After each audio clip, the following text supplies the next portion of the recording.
विराटनगर 1 स्थित भट्टाचोकमा रहेको करुणा पुनर्स्थापना केन्द्रले अटिजम भएका बालबालिकाहरूका लागि विशेष कार्यक्रम सञ्चालन गर्दै आएको छ। अटिजम महिनाको अवसरमा करुणा पुनर्स्थापना केन्द्र र लिली चिल्ड्रेन हस्पिटलको सहकार्यमा अटिजमको बारेमा यो भिडियो निर्माण गरेका छौँ। आज यस भिडियोमा बालरोग एवं बालमुटु रोग विशेषज्ञ डाक्टर मनोज कुमार श्रीवास्तवले अटिजमको बारेमा विस्तृत जानकारी दिनुहुनेछ।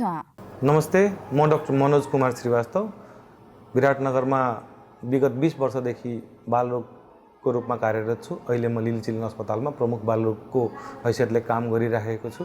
यो महिना अटिजम अवेरनेस मन्थ भएकोले हामीले जनचेतना फैलाउने हिसाबले यो तयार पारेका छौँ। अटिजम भनेको चाहिँ के हो भन्नु पर्दाखेरि अटिजम भनेको स्पेक्ट्रम डिसअर्डर हो।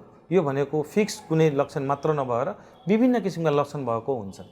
यसको प्रमुख लक्षणहरू भनेको चाहिँ यो बच्चाहरूमा सोसियल भनेको सामाजिक चेतनाको कमी हुन्छ, उनीहरूको फिक्स्ड र रिपिटेटिभ खालको बिहेभियर हुन्छ, उनीहरूले अर्काको भावना बुझ्ने खालको हुँदैनन् र सामान्य चिजको जुन रियाक्सन दिनुपर्ने त्योभन्दा फरक खालको रियाक्सन, जस्तै कसैलाई कुनै कुरा मन परेन भने त्यो त्यतिर जाँदै नजाने फिक्स खालको बिहेभियर देखाउने हुन्छ। अब विस्तृतमा भन्नुपर्दाखेरि कसरी चिन्ने त अटिजमको बच्चाहरू भन्दाखेरि त्योभन्दा पहिला म चाहिँ के भन्छु भने यो अटिजम कति जति छ त हाम्रो समाजमा नि अब ठ्याक्कै डाटा त अहिले हामीसँग छैन, तर सिडिसीको डाटा अन्तर्गत जुन सिडिसीको डाटाले देखाएको हिसाबले अमेरिकामा चाहिँ 54 बच्चामा एकजना बच्चामा देखिने गर्दछ। एक्ज्याक्ट डाटा हाम्रो आफ्नो नभए पनि यो सिडिसीको डाटा हो। हामी कहाँ पनि यसको प्रिभलेन्स बढ्दै गएको देखिएको छ। अब सामान्यतया कसरी चिन्ने र कसरी सस्पेक्ट गर्ने त यो कुनै बिमारी होइन कि यो मात्रै फिक्स लक्षणहरू हुन्छ, तर केही कुराहरू बच्चाहरूको उमेरको हिसाबले उसको जुन हुनुपर्ने कुराहरू भइराखेको छैन भने अटिजम पो हो कि। सँगसँगै यो बच्चाको व्यवहारिक पक्ष जुन छ, जुन सामाजिक र व्यवहारिक पक्ष, अरू बच्चासँग घुलमिल गर्ने, उसले जुन सोसाइटीलाई देखाउनु पर्ने बिहेभियर फरक जस्तो छ भने पनि अटिजमको हामीले सस्पेक्ट गर्नुपर्ने हुन्छ।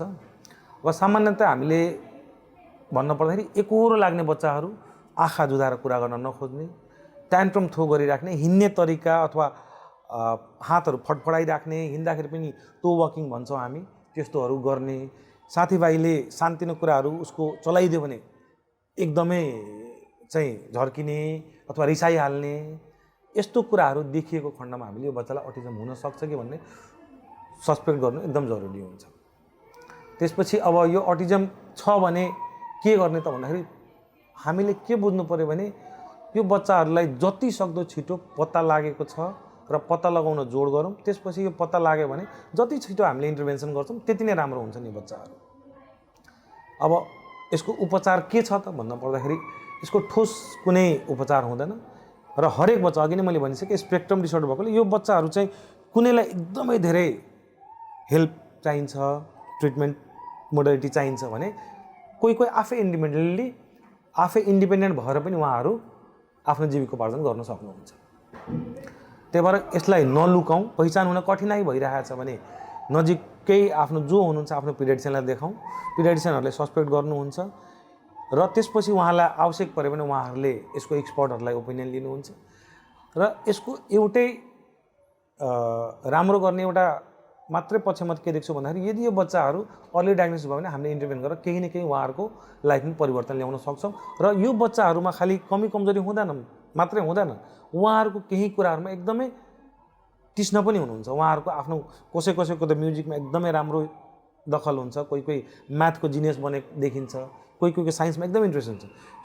फरक यति हो कि उहाँहरूको इन्ट्रेस्ट हाम्रो सोसाइटीले बनाएको नर्म्सभन्दा फरक छ र उहाँहरूलाई ट्रिटमेन्ट भन्दा पनि एक किसिमको हेल्प भनौँ, अलिक बढी हेल्प चाहिएर उहाँहरूलाई बाटो हाम्रो अनुरूप बनाउनलाई हामीले उहाँहरूलाई बाटो देखाउनुपर्छ र उहाँहरू हाम्रो अनुरूप हुन सक्नुहुन्न। उहाँहरूको अनुरूप हामी अलिकति उहाँहरूलाई सहयोग गर्दै उहाँहरूबाट बेस्ट लिन सक्नुपर्ने। यति भनिसक्दा मैले अब यो दर्शकहरू साथसाथै हाम्रो केयर गिभरहरूलाई के भन्छु भने यदि हजुरहरूलाई शङ्का लागिरहेछ कि हजुरहरूको बच्चा अलि एकोहोरो जस्तो छ, सोसियली राम्रोसँग इन्ट्र्याक्ट गर्दैन, उसको फिक्स्ड खालको बिहेभियर छ, एउटा चिज रुचाउँछु त्यही रुचाउने मात्रै त्यो भएन भने हुँदै नहुने, अलि बढी जिद्दी स्वभावको छ, अलिकति हिँडाइ एब्नर्मल छ अथवा बोलीचाली अलि ढिलो भइरहेको छ भने यो हुनसक्छ भनेर शङ्का गरेर बेलामै देखाएको एकदमै राम्रो, किनभने यसमा जति सक्दो छिटो पहिचान गरियो त्यति नै राम्रो आउटकम छ। प्राय अटिजम पत्ता लाग्ने भनेको 18 देखि 24 महिनामा हामीले अलि एक्सपोजर भएको मान्छेहरूले बुझ्न सक्छन् कि अटिजम हुनसक्छ है। तर हुनसक्छ र छ भन्ने कुरा यकिन गरेपछि जति सक्दो छिटो उसको आवश्यकता अनुसार हामीले उसलाई चाहिने इन्टरभेन्सन थेरापीहरूमा लानुभयो भने यो बच्चाले हामीलाई भविष्यमा उसको हामी राम्रो गर्न सक्छौँ र उसले आफ्नो कमसेकम जीविका चलाउनलाई र यो समाजमा आफ्नो दिनचर्या बिताउनलाई उसलाई हामी सक्षम बनाउन सक्छौँ।